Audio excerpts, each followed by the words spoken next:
किसान भाइयों नमस्कार। एसआरजे खेती की एक नई वीडियो में आप सभी का स्वागत है। आज की वीडियो में हम जानने वाले हैं धान में ज़्यादा पैदावार लेने के लिए, धान में अच्छी बालियां पाने के लिए, दाने चमकदार रखने के लिए हमें क्या क्या करना चाहिए, धान की फसल की देखभाल कैसे करनी है इस समय, ताकि हमारी धान में अच्छी पैदावार हमें मिल सके। तो आज हम 5 बातें आपको बताने वाले हैं। अगर आप इन 5 बातों का ध्यान रखते हैं तो धान में निश्चित ही आप ज़्यादा उपज ले सकते हैं। तो वीडियो को एंड तक देखना, काफ़ी यूज़फुल वीडियो आपके लिए होने वाली है। और चैनल पे नए हैं तो एसआरजे खेती चैनल को सब्सक्राइब भी कर लेना। किसान भाइयों, पिछले कुछ दिनों में मैंने धान की फसल के ऊपर बहुत सारी वीडियो बनाई हुई थी, तो उम्मीद करता हूँ कि आप वो वीडियो देख के लाभ भी उठा रहे होंगे। आपके बहुत सारे सवालों के मैं जवाब देता रहता हूँ, फिर भी अगर कुछ सवाल छूट जाते हैं तो मैं उसका बहुत जल्द रिप्लाई देने की कोशिश करूंगा। तो जो भी आपके सवाल हो नीचे आप कमेंट बॉक्स में निश्चित ही पूछ सकते हैं, मैं सारे सवालों का जवाब देने की पूरी कोशिश करूंगा।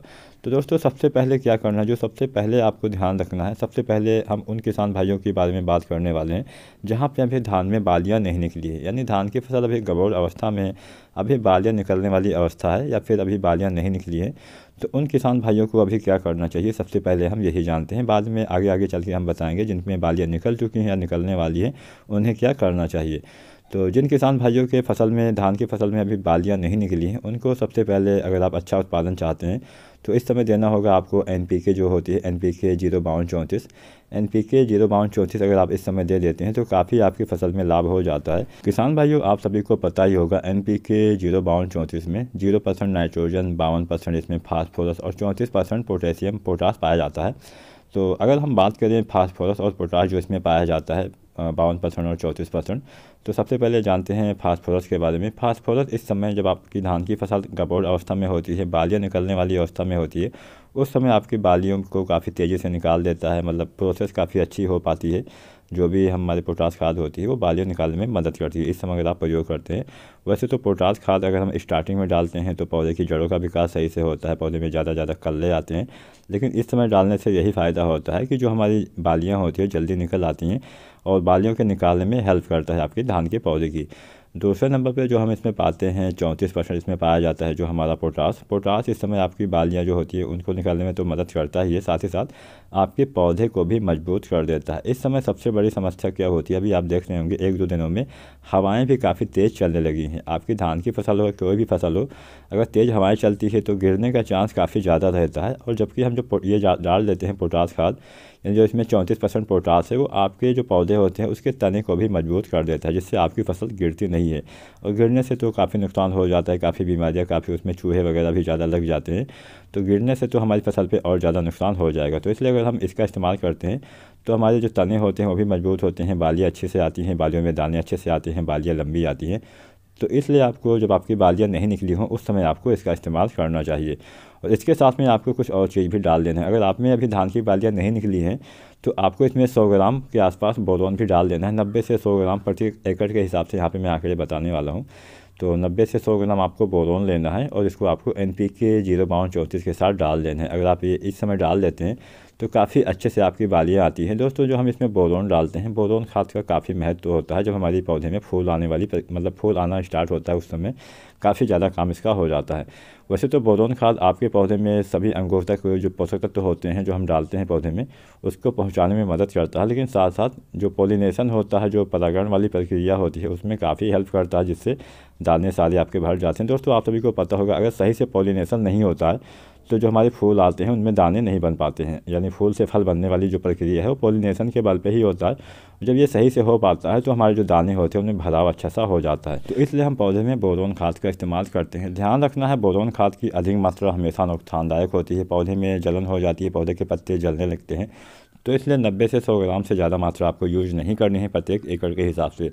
और अगर हम NPK 05234 के बारे में जानें तो लगभग 1.5 किलोग्राम मात्रा आपको लेनी है प्रत्येक एकड़ के हिसाब से। और इसका स्प्रे आपको लगभग 170 से 180 लीटर पानी में घोल के अपनी धान की फसल पे करना होता है। तो यहाँ पे सबसे पहले नंबर पे हमने जाना, अगर आपने धान में बालियाँ नहीं निकली हैं तो आपको क्या करना है। अब बात आती है धान में बालियाँ निकलने के बाद हमें क्या करना चाहिए। दोनों बातें यहाँ पे हम कवर कर रहे हैं ताकि हमारे जो किसान भाई हैं, कहीं पे बालियाँ निकली हैं, कहीं पे बालियाँ नहीं निकली हैं, तो दोनों आपको अच्छे से पता हो जाए। तो जिन किसान भाइयों के खेत में बालियाँ निकल चुकी हैं उनको देना चाहिए। यहाँ पे 2 NPK किसान भाइयों आते हैं, एक आता है NPK 0050, एक आता है 13045। तो सबसे पहले हम बात करते हैं 0050 के बारे में। इसमें दोस्तों 50% पाया जाता है पोटास।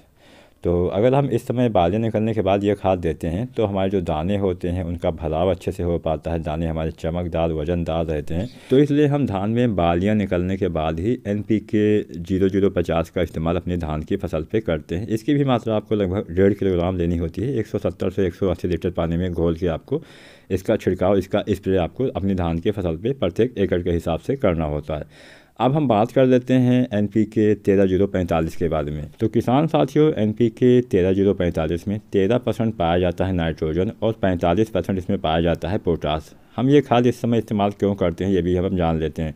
किसान भाइयों, इस खाद का भी इस्तेमाल आपको धान में बालियाँ निकलने के बाद ही करना होता है, लेकिन क्यों करना होता है ये भी अब हम जान लेते हैं। बहुत सारे किसान भाइयों के सवाल ये आते हैं कि क्या हम गबोड़ अवस्था में यूरिया दे सकते हैं, नाइट्रोजन दे सकते हैं, हमारी फसल में नाइट्रोजन की कमी लग रही है। तो ये खाद हम केवल इसीलिए प्रयोग करते हैं जब हमारी धान की फसल में अगर आपको लगे कि यहाँ बालियाँ निकलते समय या निकलने के बाद थोड़ा सा आपको पत्ते में पीलापन नज़र आ रहा है, पत्ते आपके ऐसा लग रहा है कि हाँ नाइट्रोजन की थोड़ा बहुत कमी आपको नज़र आ रही है, तो उस कंडीशन में आपको ये खाद देनी होती है। उससे पहले अगर आप यूरिया खाद देते हैं, बहुत सारे किसान भाइयों का सवाल ये आता है कि क्या हम धान में गबोड़ अवस्था में यूरिया दे सकते हैं या फिर इसके बाद में। और बहुत सारे हमारे भाई ऐसा बताते हैं कि यूरिया देने से बालियाँ अच्छी मतलब जल्दी से निकल आती हैं, लेकिन ऐसा होता ज़रूर है। आपकी बालियाँ तो जल्दी से निकल आती हैं अगर आप गबोड़ अवस्था में या फिर बालियाँ निकलने वाली अवस्था में देते हैं यूरिया खाद, लेकिन बालियों की जो साइज़ है वो छोटी रह जाती है, दाने का भराव सही से नहीं हो पाता है, क्योंकि बालियाँ हमारी जल्दी से निकल आती हैं। साथ ही साथ जब हम इसमें यूरिया देते हैं तो हमारे जो पौधे होते हैं वो अपनी सारी एनर्जी अपने पौधे के विकास में लगा देते हैं, पौधे की बढ़वार में, पौधे की ग्रोथ में लगा देते हैं, जिससे बालियों में जो मिलने वाला तत्व होता है उसकी कमी होने लगती है, जिससे हमारे ज़्यादातर दाने खाली रह जाते हैं, बालियों की साइज़ हमारी छोटी रह जाती है, हमारे दाने सफ़ेद नज़र आएंगे। तो ऐसा यूरिया खाद की मतलब देने से ही होता है। इसके साथ साथ बहुत सारी बीमारियों का भी प्रकोप आपकी फसल पे हो सकता है। तो जिन किसान भाइयों को ऐसा लग रहा है कि हमारी धान की फसल में यूरिया की कमी अभी नज़र आ रही है, तो उन किसान भाइयों को चाहिए कि जब बालियाँ निकल जाती हैं उसके बाद में आपको NPK 13045 का इस्तेमाल अपनी धान की फसल पे करना चाहिए। ये आपको करना है जब आपको लगे कि हाँ नाइट्रोजन की थोड़ा बहुत कमी है। इससे भी आपके दाने चमकदार रहते हैं, मतलब दाना का जो चमक है वो बना रहता है, दाने आपके अच्छे से भर जाते हैं।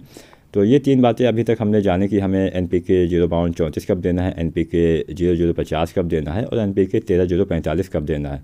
तो NPK 0050 और 13045 आपको बालियाँ निकलने के बाद ही देना होता है। मैंने आपको बता दिया क्यों देना चाहिए। तो अब तक हमने तीनों बातें जान ली, अब बढ़ते हैं चौथे की तरफ। तो चौथे नंबर पे हमने रखा है नमी के ऊपर। दोस्तों ये काफ़ी इंपॉर्टेंट हो जाता है। सबसे ज़रूरी इस समय आपको काम यही करना है, आप अपने धान के खेत में जाइए, वहाँ पर देखिए कि आपको धान में नमी की कमी नज़र आ रही है, क्योंकि बालियाँ निकली हो या फिर निकल चुकी हुई हो या फिर निकल रही हो, तीनों अवस्थाओं में आपको नमी बनाए रखनी चाहिए। मतलब चाहे गबोड़ अवस्था में आपकी फसल हो या फिर फ्लावरिंग वाली अवस्था में हो या फिर मिल्किंग वाली अवस्था में हो, चाहे दाने आपके भर रहे हों, इस समय अगर आपके खेत में पानी की कमी हो जाएगी तो उत्पादन पे खासा असर हो जाएगा। भले ही आप कोई खाद इस समय ना डालिए, लेकिन आपको पानी पे विशेष ध्यान रखना है। अगर खेत में पानी की कमी इस समय हो जाएगी तो नुकसान आपको भारी हो सकता है। तो इस बात का हमेशा ध्यान रखना है कि धान में गबोड़ अवस्था से लेके जब तक आपके दाने मैच्योर नहीं हो जाते, दाने अच्छे से भर नहीं जाते, मजबूत नहीं हो जाते हैं, तब तक आपको धान की फसल में नमी बनाए रखनी है।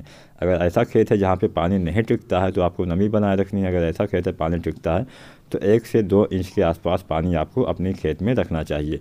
इसके बाद 5वां और आखिरी बात अब हम बता रहे हैं आपको। 5वें नंबर पे हमने रखा है कीट रोग से बचाव।